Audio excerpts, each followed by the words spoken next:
పోతూ గాంభీర్యాన్ని ప్రదర్శిస్తున్నటువంటి కేటీఆర్ గారు సిరిసిల్లలో కూడా పరికరాలను అమర్చిందనేటువంటి వాస్తవాలు వస్తున్న క్రమంలో మా నాయకుడు కేకే మహేందర్ రెడ్డి గారు మాట్లాడుతూ నోటీస్ ఇవ్వడం, కొండా సురేఖ గారు మంత్రివర్యులు మాట్లాడుతూ ఒక నోటీస్ ఇవ్వడం అంటే ఆయన ప్రెస్టేషన్లో ఏ మేరకు లోతులో పేరుకుపోయింది అనేది ఒక విషయాన్ని చెప్పడానికి కోసం ఈ సందర్భంగా మేము ప్రయత్నం చేస్తూ ఉన్నాం. ఈరోజు ఆయనే షరతులు సవాళ్లు విసురుతున్నాడు. గతంలో డ్రగ్స్ విషయంలో మా నాయకుడు అప్పుడు పీసీ అధ్యక్షుడు రేవంత్ రెడ్డి గారు సవాలు విసిరిండు. గన్ పార్ట్ దగ్గరకు వచ్చి పరీక్షలకు సిద్ధంగా ఉన్నాడు. ఆ రోజు ఆ గన్ పార్ట్ దగ్గర రాకుండా తప్పించుకో తిరిగింది మీరు కాదా కేటీఆర్ అని అడుగుతున్నాం. డ్రగ్స్ విషయంలో అంటే ఛాలెంజ్ విసిరడానికి కూడా ఒక దమ్ము ఉండాలి. వైట్ ఛాలెంజ్ కూడా ఒక దమ్ము ఉండాలి. ఈరోజు ఈయన మాట్లాడితే షరతులు సవాల్ అంటున్నాడు. నార్కో అనలిస్ట్ టెస్టుకు మీరు సిద్ధంగా ఉండాలని అడుగుతున్నా. అప్పుడే మీ షరతులకు లేకపోతే మీరు మాట్లాడిన దానికి ప్రజలు విశ్వసిస్తారు. ఈరోజు వైపు మేమంటున్న మాట కాదు. ఈరోజు బీఆర్ఎస్ పార్టీ టికెట్ ఇచ్చిన తదుపరి గత 9.5 సంవత్సరాల నియంతృత్వ పరిపాలనలో భూ కబ్జాలు, లిక్కర్ కేసులో మీ సోదరి ఢిల్లీ పోలీస్ స్టేషన్లో అరెస్ట్ అయ్యి సిబిఐ ఈడీ దారులు ఇప్పుడు సిబిఐ కూడా అరెస్ట్ చూపించి జైల్లో ఉన్నటువంటి సందర్భం. ఓవైపు భూ కబ్జాలు, ఓవైపు టెలిఫోన్ ట్యాపింగ్ లో భార్యాభర్తలు మాట్లాడుకున్నటువంటి మాటలు, సినీ తారలు ఇటీవల వింటున్నాం. ఈ మాట మేము అనాలను అనకూడదు కానీ జడ్జీలకు సంబంధించిన ఫోన్ ట్యాపింగ్ కూడా చేసినట్టుగా మా ఫోన్ ట్యాపింగ్ చేయడం, మా రేవంత్ రెడ్డి గారు పీసీ అధ్యక్షులు ఉన్న 2 కిలోమీటర్ల చుట్టూ కూడా ఫోన్ ట్యాపింగ్ ద్వారా ఈరోజు ఇవన్నీ ఒకటి తర్వాత ఒకటి బయట ప్రపంచంలోకి వస్తుంటే మీ నిజ స్వరూపం ప్రజలు తెలుసుకొని లోక్సభ ఎన్నికల్లో ఒక్క సీటు కూడా గెలుతలేమని చెప్పనేటువంటి ఇది మీరు తేలిన తర్వాత కూడా బల్కొని రోజు బామర్దులు కేటీఆర్ ఓవైపు, హరీష్ ఓవైపు, ఈ మధ్యలో కేసీఆర్ గారు కూడా మా కొడుకు అల్లుడు కూడా నేనేం తక్కువ తీసుకుపోవడం చెప్పని ఆయన కూడా ఇష్టానుసారంగా మాట్లాడుతున్న మాటల్ని ఈరోజు ప్రజలకు చెప్పడానికి కోసం మేము ప్రయత్నించి చైతన్యపరచడానికి ప్రయత్నం చేస్తున్నాం. ఇది వాళ్ళు ఫ్రస్ట్రేషన్కు లోనయ్యే వారు మాట్లాడుతున్నట్టుగానే మేము భావిస్తున్నాం. ఈ సందర్భంగా నేను తెలియజేస్తూ అసందర్భ ప్రేలాపనలు మానుకోమని మేము కేటీఆర్ సలహా ఇస్తున్నాం. భారతీయ జనతా పార్టీలకు పోయేటువంటి వ్యక్తిత్వం మీద మా నాయకుడి మీద ఏదైతే మీరు మాట్లాడుతున్నారో అది అసందర్భ ప్రేలాపన భావిస్తున్నాం. ఓ రైతు బిడ్డగా, ఓ పోరాట యోధుడిగా మీ ప్రభుత్వం పైన ఎనలేని పోరాటం జరిపి అధికారంలోకి వచ్చినటువంటి గౌరవ మా ముఖ్యమంత్రి రేవంత్ రెడ్డి గారు పట్టుకొని ఏవైతే మీరు మాట్లాడుతుండ్రో ఇంకోసారి మాట్లాడితే తీవ్ర పరిణామాలు ఎదుర్కోవాల్సి చెప్పిన మాట ఈ సందర్భంగా తెలియజేస్తూ రేవంత్ రెడ్డి గారు పదే పలు సందర్భాల్లో పలు సమావేశాల్లో శ్రీ సోనియా గాంధీ గారు నాకు పీసీ అధ్యక్ష పదవి ఇచ్చారు, ప్రజలతో పోరాటం చేసి ప్రభుత్వం రావడానికి ఆ తదుపరి చిన్న వయసులో ముఖ్యమంత్రిగా అవకాశం కల్పించినట్టు వారికి రుణపడి ఉండడమే కాకుండా రాబోయే ఎన్నికల్లో రాహుల్ గాంధీ గారిని ప్రధానమంత్రి చేయడమే ధ్యేయంగా నేను పనిచేస్తూ ముందుకు పోతానని చెప్పినట్టు ఒక నిబద్ధత గల కార్యకర్తగా ఈరోజు నాయకుడిగా గౌరవ ముఖ్యమంత్రి గారు సేవలు అందిస్తే ఈ విధంగా మాట్లాడడం అనేది సహితుకం కాదని మాట చెప్తూ 200 పాలు కాదు 1000 పాలు కాంగ్రెస్ పార్టీలోనే అసలు నీ పార్టీ బీజేపీతో పొత్తు పెట్టుకోవాలని చెప్పి చూసిన మాట వాస్తవం కాదా అంటున్నాం. కేటీఆర్ గారు మేము సూటి అడుగుతున్నాం, భారతీయ జనతా పార్టీతో పొత్తు కోసం మీరు వెంపర్లాట పడలేదా అని అడుగుతున్నాం. ఈరోజు మేమంటున్నాం ఈ మాట. మీ పార్టీతో ఉన్నటువంటి పెద్దలు దాని నాగేందర్ గారు పార్టీ మారినప్పుడు భారతీయ జనతా పార్టీతో చేతులు కలుపుదామన్నారు కాబట్టి నేను బయటకు రావడం జరిగింది. నా పిల్లల మీద ప్రమాణం చేయడం సిద్ధంగా ఉన్నాను, నీ పిల్లల మీద ప్రమాణం చేయడం సిద్ధంగా ఉన్నామని కేటీఆర్ సవాల్ కూడా విసిరిండు. దాని మీద కూడా మాట్లాడలేవు. ఈరోజు మతత్వ పార్టీతోటి ప్రాంతాల పేరిట భాష ప్రయుక్త రాష్ట్రాలుగా విడదీయాలని చూస్తున్నటువంటి భారతీయ జనతా పార్టీతోని ఉండమని ఈరోజు అనేక మంది కాంగ్రెస్ పార్టీలో వస్తున్నటువంటి దాన్ని కూడా జీర్ణించుకోకుండా ఈరోజు ఎటు పడితే అటు ఇష్టానుసారంగా మాట్లాడలు ఏవైతే మానుకోమని సందర్భంగా మేము కాంగ్రెస్ పార్టీ పక్షాన్ని తీవ్రంగా హెచ్చరిస్తా ఉన్నాం. ఈరోజు మా నాయకుడి పైన ఈ విధంగా మీరు మాట్లాడుతూ పోతుంటే తీవ్ర పరిణామాలు మీరు ఎదుర్కోక తప్పదన్నమాట చెప్తూ ఏదో సభలు పెట్టి సమావేశాలు పెట్టి 4 మాటలు మాట్లాడుతున్నారు, తిట్లు తిట్టినంత మాత్రం ప్రజలు మీ వైపు ఉంటారు అనుకోవడం మీ భ్రమ. ఆల్రెడీ 9.5 సంవత్సరాల్లో మీరు చేసిన పరిపాలన మేడిగడ్డ పగిలిపోయింది, కుంగిపోయింది. ఇప్పుడు మళ్ళీ వార్తలు వస్తున్నాయి. ఆ రోజు ఇప్పుడు 4 మీటర్ల కంటే పైకి ఇంకా కుంగిపోయిందని చెప్పండి. ఈ రాష్ట్రాన్ని అప్పుల కుప్పగా రాష్ట్రంగా మార్చి 6,70,000 కోట్ల అప్పుకు పోయినటువంటి అంశం కానీ ఈరోజు భూ కబ్జాలు కానీ ఇంతకుముందు చెప్పినట్టుగా అనేక అంశాలలో ప్రజలు మీపై చిత్కారంతో ఉన్నారు. కాబట్టి మీరు ఎటు పాల్పోకుండా ఈ విధంగా ఎన్నికల్లో మా వెంట ఎవరు లేరండి. నిజంగా 9.5 సంవత్సరాలు పరిపాలించిన మీరు ఏ నియోజకవర్గం వెళ్ళినా అక్కడ ఉన్నటువంటి మీ నాయకులు సిట్టింగ్ ఎంపీలు ఎమ్మెల్యేలు ముఖం చాటేస్తున్నారంటే మీ నాయకులే ఏ విధంగా మీరు చిత్కరిస్తున్నారని చెప్పనేది గమనించాలని చెప్పిన సందర్భంగా నేను కోరుతూ మరి రాబో రోజుల్లో ఈరోజు కేటీఆర్కి సంబంధించి అనేక అంశాలు మీకు చెప్పడం జరిగింది. నేను ఎందుకంటున్నంటే ఇటు ఈయన మాట్లాడితే ఆయన కాంగ్రెస్ వచ్చింది కరువు వచ్చింది అంటారు. బావ బొమ్మడుగులు పోటీ పడి దానికి తోడు కేసీఆర్ గారు ఒక మాట అన్నాడు. అసలు మేము వచ్చింది చలికాలంలో ఏ రోజున వర్షాలు పడతాయి ఆ మాత్రం ఇంగిత గాలి లేకుండా మాట్లాడడం ప్రజలందరూ కూడా గమనిస్తున్నారు. చలికాలం తర్వాత వచ్చేది ఎండాకాలం కూడా వర్షాలు పడాయి. ఎండాకాలం తర్వాత వచ్చేది వర్షాకాలం. ఆ కాలంలో వర్షాలు లేవంటే దానికి అన్నా పడతాం. అంటే వీళ్ళు ఏం బామడుదు తండ్రి కొడుకులు మామల్లు ఏం కోరుకుంటారంటే వచ్చే వానాకాలంలో కూడా వర్షాలు పడద్దు ఈ రాష్ట్రంలో. అంటే రైతులు ఇబ్బంది పడాలి, ప్రజలు ఇబ్బంది పడాలి, దాంతో ప్రభుత్వం ఇబ్బంది పడాలని చెప్పి కోరుకుంటారని అడుగుతున్నా. పగోడికి కష్టం వస్తే అయ్యో పాపం అనే సంస్కృతి తెలంగాణలో ఉంటే అలాంటి మీరు అధికారం కోసం ఈ విధమైనటువంటి దుష్ప్రచారం మానుకోవాల్సిందిగా ఈరోజు 10 టీఎంసీల నీరు అక్టోబర్ 20 నాడు వదిలిపెట్టింది మీరు కాదంటారు సముద్రాలకి. ఈరోజు వారి ఇష్టానుసారంగా ఏదైతే మాట్లాడుతూ వాటిని మీ ప్రజలకు చెప్పడానికి కోసం ప్రయత్నం చేస్తున్నాం. రాబో రోజుల్లో మేము కాంగ్రెస్ ప్రభుత్వం ఇచ్చిన 6 గ్యారెంటీలు ఇప్పటికే అమలు చేస్తూ ముందుకు పోతా ఉన్నాం. భవిష్యత్తులో కూడా ఇక మేలైనటువంటి పథకాలను ప్రజలకు అవసరమైన పథకాలను ప్రవేశపెట్టి ప్రజల అభివృద్ధి కోసం తెలంగాణ ప్రాంత అభివృద్ధి కోసం మేము పాటుపడుతున్న సందర్భంగా తెలియజేస్తా ఉన్నాం.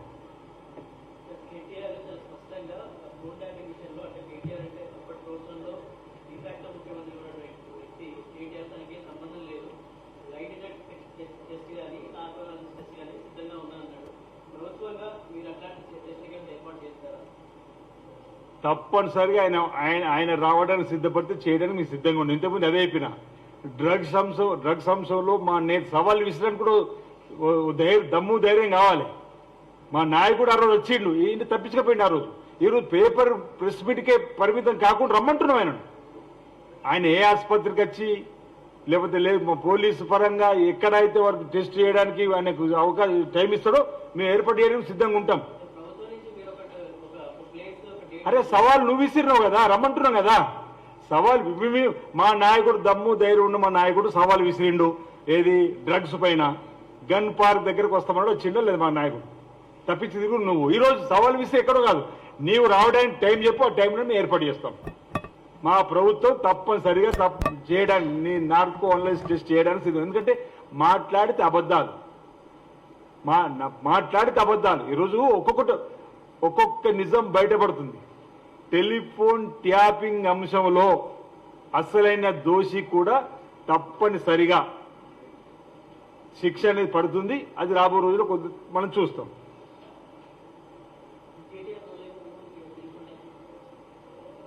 సిరిసిల్లాలోని పరికరాలు దొరికినట్టుగా ఆయన రోజులు లేకపోతే 2 రోజులు ఉంటుందంటారు.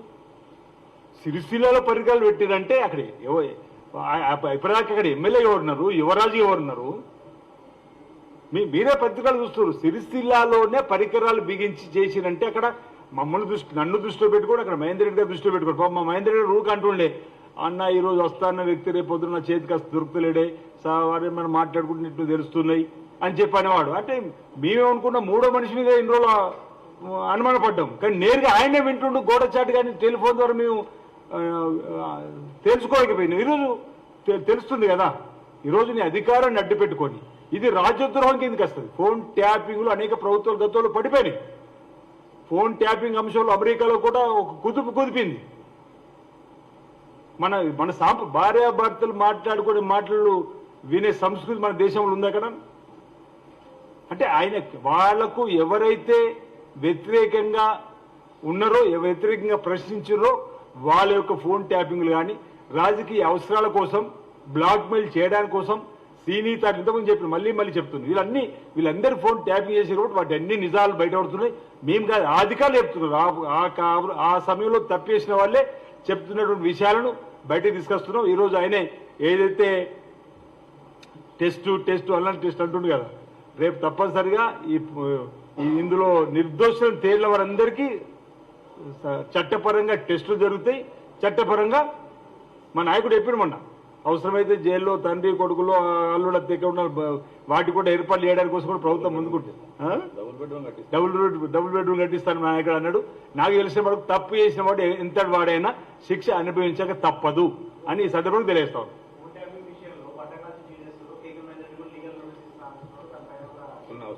నేను అదే అంటున్నాను. బట్టగాల్చి గుమ్మడికాయ దొంగ అంటే భుజాలు నడుపుకున్నాడు ఈరోజు కేటీఆర్ గారు. కేసీఆర్ సిరిసిల్లాలో పరికరాలను బిగించి అక్కడ ఫోన్ ట్యాపింగ్ చేసినట్టు అర్థం ఎవరిది? ఆయన ప్రత్యర్థి అయిన కేకే మహేందర్ రెడ్డి గారి యొక్క గెలుపును ఆపడానికి ఆయనతో ఎవరు ఫోన్లో టచ్ ఉన్నారో ఎవరితో ఆయన మాట్లాడుతున్న విని వారిని వెంటనే అప్రమత్తం చేసుకుని వారి వైపు తిప్పుకోవడానికి కోసం న్యాయాన్నో భయాన్నో అధికారాన్ని అడ్డు పెట్టుకొని ధనాన్ని అడ్డు పెట్టుకొని గెలవడానికి కోసం చేసిన ప్రయత్నంలో భాగంగానే జరిగింది కాబట్టి వారు మాట్లాడడం జరిగింది. నాకు అనుమానం ఉంది, నేను ఫిర్యాదు చేస్తున్నా అని చెప్పి అంత మాత్రాన్ని ఆయన లీగల్ నోటీస్ ఇవ్వడానికి ఎదుర్కో, నీ విచారణ ఎదుర్కోమంటున్నావు అంటుండగా సవాల్ విసురు విచారణ ఎదుర్కోమంటున్నాం.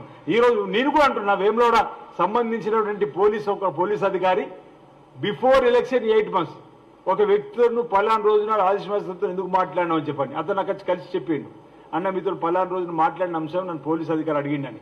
నేను వెంటనే మా పి సజ్జి రేవంత్ రెడ్డి గారి దగ్గర ఏదో పని వచ్చినప్పుడు, అన్నా నాకు అనుమానం వస్తుంది ప్రభుత్వం మీద మన ఫోన్లు వింటున్నట్టున్నారు, మనతో మాట్లాడడం వారి గురించి చర్చిస్తారు మళ్ళీ వారి గురించి అంటే అది వాళ్ళు ఎలాగూ చేసే పని. మనమే ప్రజాస్వామ్యంలో ఉన్నాం కాబట్టి ప్రజలకు సంబంధించిన అంశాలు ముందుకు పోతున్నా కాబట్టి దానికోసం మనం భయపడకుండా ముందుకు పోదని చెప్పినటువంటి మాటను మా నాయకుడు మాకు అందించిన మాట. మేము మా ఫోన్లు విన్నంత మాత్రాన ఈరోజు ప్రభుత్వం రాకుండా ఆపగలిగిందా?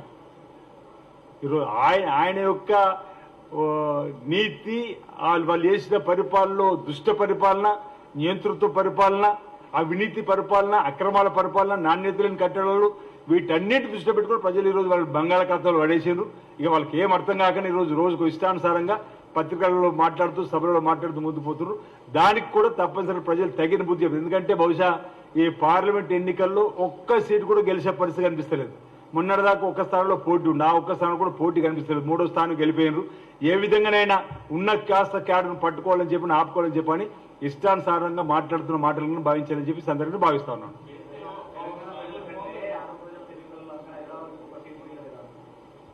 ఇప్పుడు తెలంగాణ ప్రాంతాన్ని ఒక రాష్ట్రంగా చూసినప్పుడు ప్రజలు మాకు మ్యాండేట్ ఇచ్చారు. మాకు 64 స్థానాలు ఇచ్చిండ్రు. ఒక స్థానం మా మిత్రపక్షం సిపిఐకి ఇచ్చిండ్రు. అందులో 60 స్థానాలు. ఆ తదుపరి అధికారంలోకి వచ్చిన తర్వాత ఇక్కడ ఉన్నటువంటి నాయకత్వం కూడా దారా నాగేందర్ గారు కాంగ్రెస్ పార్టీ విధానాలను చెందుకొని రావడం జరిగింది. ఇప్పుడు ఆయన మతత్వ పార్టీతో పోతున్న చెప్పాను. ఇంకా రాబో రోజులు కూడా మాతో చేతులు కలపడానికి లేదా రేపు ఎన్నికల్లో కూడా ఇక్కడ ఫలితాలు చూస్తారు కదా. తప్పనిసరిగా అంటే ఇక్కడ ఉన్న వాళ్ళే గొప్ప, అక్కడ వాళ్ళు గొప్ప అనే కాకుండా మాకు మ్యాండేట్ ఇచ్చారు రాష్ట్ర ప్రభుత్వం ఏర్పడడానికి. మీ అందరి గౌరవాన్ని కాపాడుకుంటూ ముందుకు పోతుందని తెలియస్తా ఉన్నాం.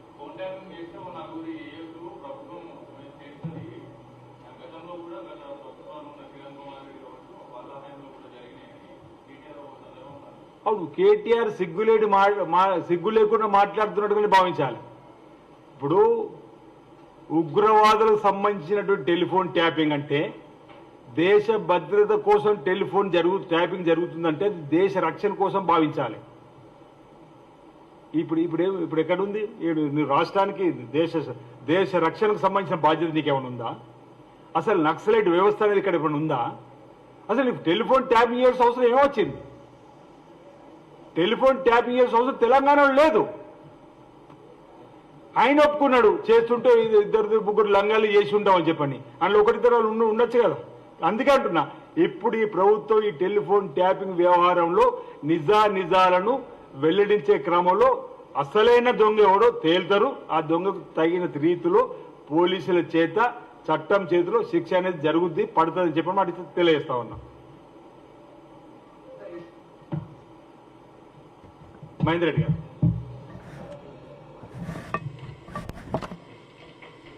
మిత్రులందరికీ నమస్కారం. గత వారం కేటీఆర్ గారి పైన సిపి గారికి నేను ఒక కంప్లైంట్ ఇవ్వడం జరిగింది. సిరిసిల్ల పట్టణంలో గత ప్రభుత్వం వార్ రూమ్ ఏర్పాటు చేసింది ఫోన్ ట్యాపింగ్ విషయంలో. ఆ కథనాలన్నీ కూడా ఫోన్ ట్యాపింగ్ కొరకు వార్ రూమ్ ఏర్పాటు చేసినట్టు మీడియాలో, పత్రికల్లో, ఎలక్ట్రానిక్ మీడియాలో అన్నింటిలో కూడా పెద్ద ఎత్తున వచ్చింది.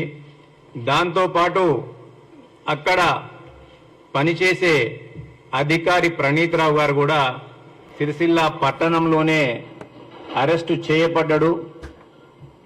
కాబట్టి తప్పకుండా కేటీఆర్ గారికి రాజకీయ ప్రత్యర్థి నేనే కాబట్టి అంతకుముందు అనేక సంఘటనలు నాకు స్వయంగా స్వీయ అనుభవం ఉంది కాబట్టి చాలా మంది వ్యక్తులు, ప్రభుత్వంలో ఉన్న వ్యక్తులు, ఈరోజు పెద్ద పెద్ద వ్యక్తులు ఎవరైతే ఎమ్మెల్యేలు, ఎమ్మెల్సీలు అనుకున్న వ్యక్తులందరూ కూడా నా దగ్గరికి అనేక సందర్భాల్లో వచ్చారు కాబట్టి టీఆర్ఎస్లోకి రమ్మని చెప్పి, తదనంతరం స్థానిక నాయకులు అనేక మంది నాకు వచ్చి అన్నా మీతో ఏం మాట్లాడినా మా ఫోన్లన్నీ కూడా ట్యాప్ అవుతున్నట్టున్నాయి, లేకుంటే మీ ఫోను ట్యాప్ అవుతున్నట్టుంది, తెల్లవారే కేటీఆర్ దగ్గర నుంచి ఫోనా, లేకుంటే అధికారుల దగ్గర నుంచి ఫోనా, లేకుంటే సంబంధిత స్థానిక నాయకుల నుంచి ఫోన్ వచ్చి మాకు అదిరింపులు బెదిరింపులు వస్తున్నాయి అని చెప్పిన సందర్భాల్లో వాటన్నింటికి కూడా ఊతమిచ్చినట్టుగా ఇవాళ సిరిసిల్ల పట్టణంలో వార్ రూమ్ను కనుక్కొని అక్కడి నుంచే ప్రణీత్ రావు అనే అధికారిని అరెస్ట్ చేశారు. కాబట్టి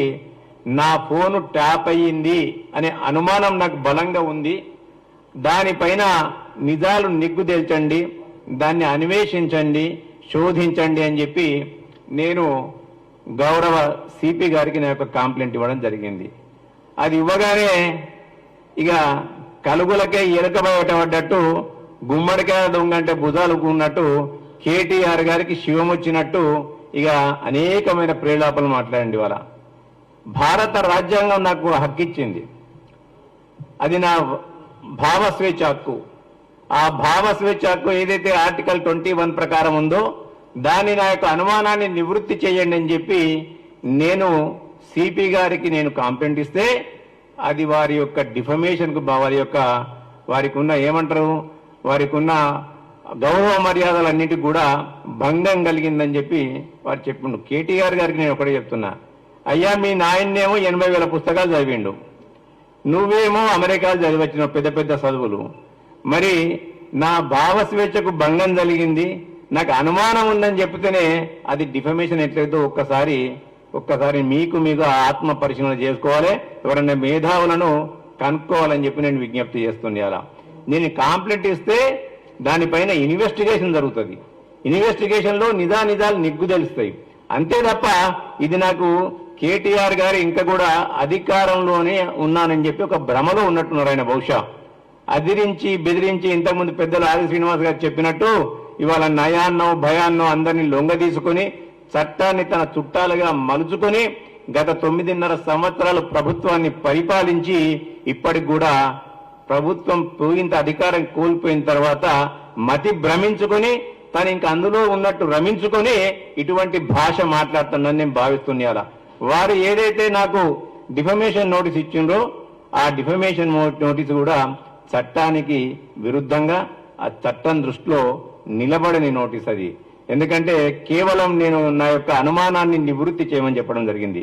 ఇంకోటి పైపెచ్చు నా యొక్క ప్రాథమిక హక్కును ఆయన బెదిరించే ధోరణిలో ఉన్నట్టుంది. ఇప్పుడు నన్ను బెదిరిస్తుందని చెప్పి నేను ఇంకో కంప్లైంట్ ఇవ్వడానికి నాకు ఆస్కారం ఉంది. అలా ఈయన మాట్లాడిన మాటలేంటి, వాళ్ళ కేటీఆర్ గారు అనేక సందర్భాల్లో పూటకో మాట పేటకో మాట అధికారం కోల్పోయి మతి భ్రమించి వాళ్ళ చెల్లు జైలు ఉంటే ఇలా ఈ కర్కటక దమనకులు ఇలా కేటీఆర్ గారు, హరీష్ రావు గారు, ఓ వృద్ధ జంబూకం, ఈ ముగ్గురు కూడా పిచ్చి లేచి పిచ్చి ప్రేరేపలు చేస్తున్నట్టుగా ఉంది ఇవాళ ఆయన్ని ఒకసారి అంటే కేటీఆర్ గారు ముగ్గురియో నలుగురియో మేము చేసి ఉండొచ్చు తప్పేంది అని మళ్ళోసారి అంటాడు ఆయనే 22వ సంవత్సరంలో నా ఫోనే ట్యాప్ అయింది, నా ఫోన్ ట్యాప్ అయితే నాకు ఐఫోన్ వాళ్ళ నుంచి మెసేజ్ వచ్చిందని చెప్పింది, వాళ్ళని కూడా అండర్ సర్వేలెన్స్ ఉందని చెప్పి ఆయన వచ్చిండు.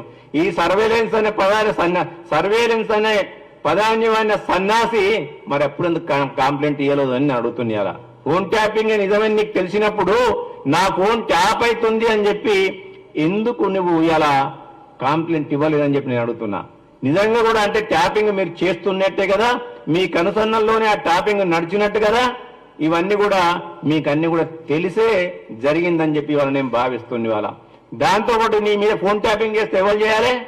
నీ మీద అనుమానం ఉంటే మీ బావ నీ మీద చేయాలి, లేకుంటే మీ అయ్య నీ మీద చేయాలి, అంతే కదా.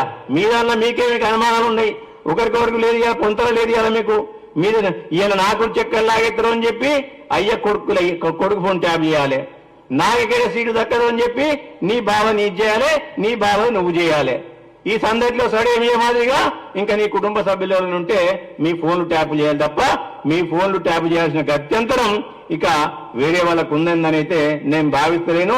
చేస్తే నేను వేరే మాట్లాడితే బాగుండేది, ఎందుకంటే ఇవన్నీ కూడా యూట్యూబ్లలో కానీ టీవీ ఛానల్ కూడా చూస్తున్నాం.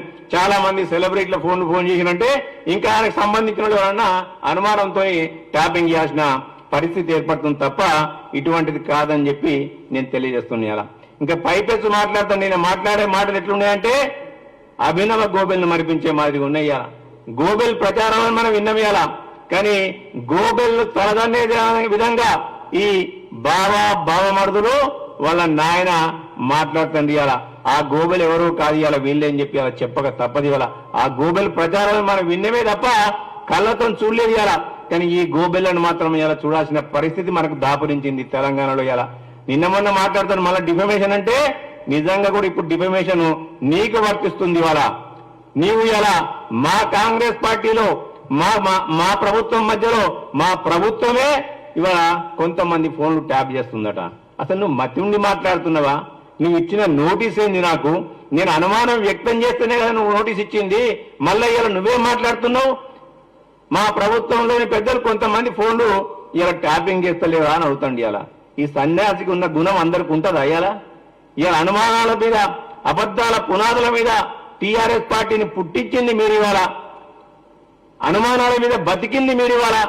ఇలా అనేకమైన నీతి మాటలు మాట్లాడుతాడు, నీతి సూత్రాలు చెప్తాండి. ఇలా నేటి బీరకాయలో నెయ్యంత నిజమో కేటీఆర్ గారి కుటుంబ సభ్యులు మాట్లాడే మాటల్లో అంతే నిజం ఉంటుంది తప్ప ఇంకొకటి కాదని చెప్పి అలా మీకు నేను తెలియజేస్తుంది. ఇవాళ ఇటువంటి మాటలు మాట్లాడితే ప్రజలు ఆల్రెడీ ఒక్కసారి కర్రు కాసి 9.5 సంవత్సరాల నీ దుష్ప్రవర్తన నీ యొక్క దుష్పరిపాలన చూసిన తర్వాత నియంతృత్వ పొగడతోని ప్రజాస్వామిక హక్కులను పౌర హక్కులను అన్నింటినీ కాలరాస్తూ ఇలా నీ పరిపాలన కొనసాగింది. కాబట్టి తెలంగాణ ప్రజలు కర్రుగాచి వాత పెట్టినా ఇప్పటికి కూడా ఇంకా సిగ్గు తెచ్చుకోకుండా ఇష్టారాజ్యంగా మాట్లాడితే ఎవ్వరు కూడా ఇక్కడ పడడానికి సిద్ధంగా లేరు. తెలంగాణ ప్రజలు అదే మాదిరిగా నిన్ను రాబోయే పార్లమెంటు ఎలక్షన్లలో నీవు మాట్లాడిన మాటలకు జవాబిస్తూ రాజకీయంగా 100 మీటర్ల లోతులో మీ పార్టీని బొందబెట్టడానికి కూడా సిద్ధంగా ఉందని చెప్పి తెలియజేస్తున్నాను. అలా ఈయన మాట్లాడుతారు మోసాల గురించి, దయ్యాలు వేదాలు వల్లించినట్టు కడియం శ్రీహరి గారు పెద్ద మోసం చేసిందట. నువ్వు చేసిందేందయ్యా? నీవు నేర్పిన విద్య కదా నీరజాక్ష. తెలంగాణ ఉద్యమ సమయంలో ఎంతమంది ప్రాణాలు పూడగొట్టుకున్నారో, ఎంతమంది తల్లులు తన కడుపు కోతలకు గురైందో, ఎంతమంది ఉద్యమకారులు ఇలా ఎటువంటి ఇవాళ రికగ్నేషన్ లేకుండా పక్కన పడున్నారు. కేకే మహేందర్ రెడ్డికి చేసిన మోసం ఏంది? జిట్టా బాలకృష్ణ రెడ్డికి చేసిన మోసం ఏంది? నువ్వు ఎన్ఎం శ్రీనివాసరెడ్డికి చేసిన మోసం ఏంది? రఘునందన్ రావు చేసిన మోసం ఏంది? నువ్వు మోసాల గురించి మాట్లాడతావా? నీకు మోసాల గురించి మాట్లాడే కనీస అర్హత నీకుందా అని చెప్పి నేను అడుగుతున్నా. మీరు ఏది మాట్లాడినా దయ్యాలు వేదాలు వల్లించుంటాయి. ఇప్పటికైనా సిగ్గుతోని తలదించుకొని తెలంగాణ ప్రజలకు క్షమాపణ చెప్పి మీరు మమ్మల్ని క్షమించమని కోరితే ప్రజలేమన్నా మీ పైన కనికరిస్తారేమో తప్ప ఇటువంటి అవాకులు చెవాకులు వేస్తే ఇలా రేవంత్ రెడ్డి గారి మీద, ముఖ్యమంత్రి గారి మీద ఇవాళ నేనేదో చేస్తే పెద్దోళ్ల మీద మాట్లాడితే నా పేరు పేపర్లు వస్తుంది అనుకుంటున్నాం. ఇలా రేవంత్ రెడ్డి గారి గురించి మాట్లాడే కనీస అర్హత నీకు లేదు ఇలా.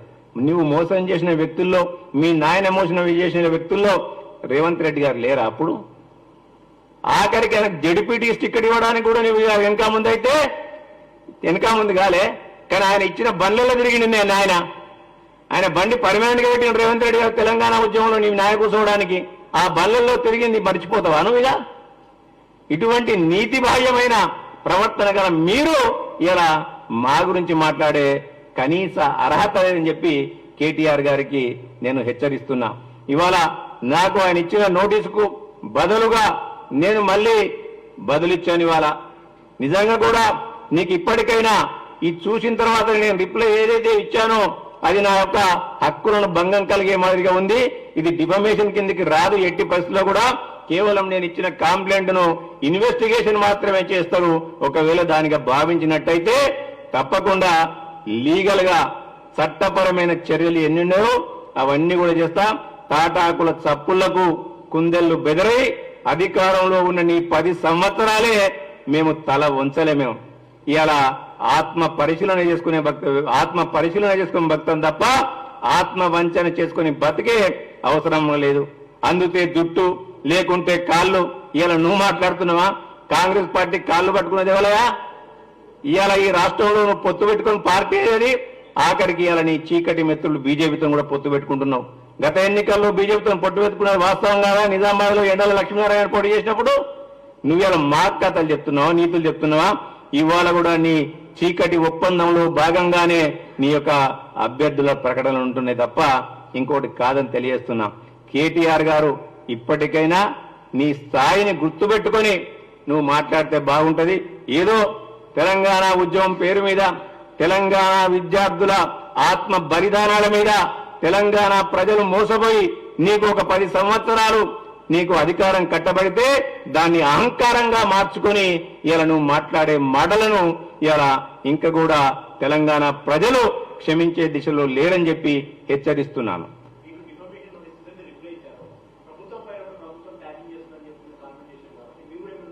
తప్పకుండా మా ప్రభుత్వ పెద్దలతో మాట్లాడిన తర్వాత మా లీగల్ వ్యవస్థ ఉంటుంది. దాంతో మాట్లాడిన తర్వాత ఆ తరంగా ఎలాంటి చర్యలు తీసుకోలేదనే విధంగా కూడా ఆలోచించి తగిన సమయంలో తగిన రీతిగా చర్యలు తీసుకునే దిశగా ప్రభుత్వం ఆలోచిస్తుందని భావిస్తున్నా.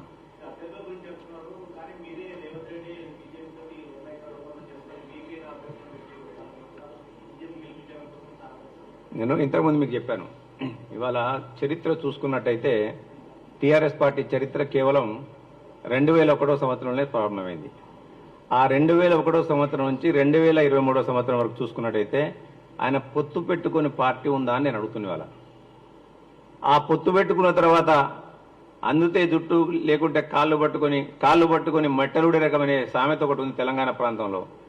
ఆ బాపతుగాలు వీళ్ళందరూ కూడా వాళ్లకు మా గురించి మాట్లాడే అర్హత ఉంటుంది. ఇవాళ మేము నేషనల్ లెవెల్లో 2 పార్టీలు ఉన్నాయి. ఒకటి బీజేపీ, కాంగ్రెస్. మా చరిత్ర ఏంది, ఆ టీఆర్ఎస్ చరిత్ర ఏంది? అది అబద్ధ పులాదులపైన నిలబడి అధికారమే పరమావధిగా ఇలా తెలంగాణ ప్రజల యువకుల యొక్క ఆత్మ బలిదానాలపైన ఇలా తెలంగాణ రాష్ట్రం ఏర్పడితే తెలంగాణ రాష్ట్రాన్ని ఏ విధంగా దోచుకొని దాచుకున్నారు తెలంగాణ ప్రజలందరూ కూడా తెలిసింది. కాబట్టి ఇలా ఆ పార్టీని పాతరేసినారు. ఇంకా వారికి మా గురించి మాట్లాడే అర్హత ఉంటుందా అని చెప్పి నేను మీకు అడుగుతున్నా.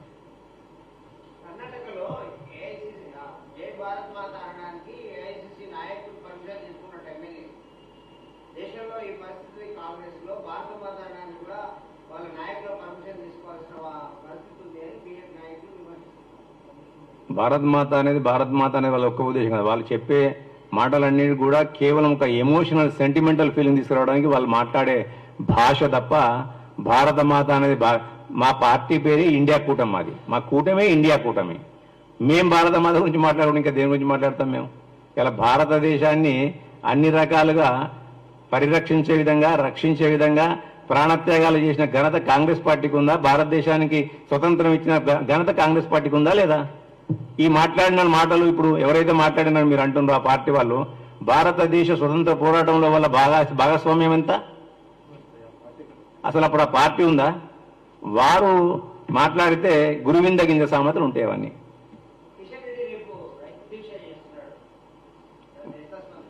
ఇప్పుడు కిషన్ రెడ్డి గారి రైతు దీక్ష చేస్తుందంటే ఏదైనా అంటే చూడు ఎవరినో కొట్టి ముగసాలకు ఎక్కినట్టు ఇలా ఉత్తర భారతదేశంలో నల్ల చట్టాలు తీసుకొచ్చిందే వాళ్ళు. ఇలా దేశ రాజధానిలో అనేక మందిని దిగ్బంధం చేసి వాళ్ళపైన అన్ని రకాల ప్రయోగాలు చేసి ఇలా లాఠీ చార్జీలు చేసి భాషవాయు ప్రయోగాలు చేసి వాటర్ క్యానన్లు ప్రయోగించి వాళ్ళ మీద కేసులు పెట్టి ఇన్ని చేసిన వాళ్ళు ఇలా నల్ల చట్టాలు తీసుకొచ్చి తెచ్చిన ఘనత వారికి ఉంటే మళ్ళీ ఇక్కడ ఇలా రైతు దీక్ష చేస్తా అంటే అది ఒక దొంగ దీక్ష, కొంగ దీక్ష తప్ప ఇంకోటి కాదు.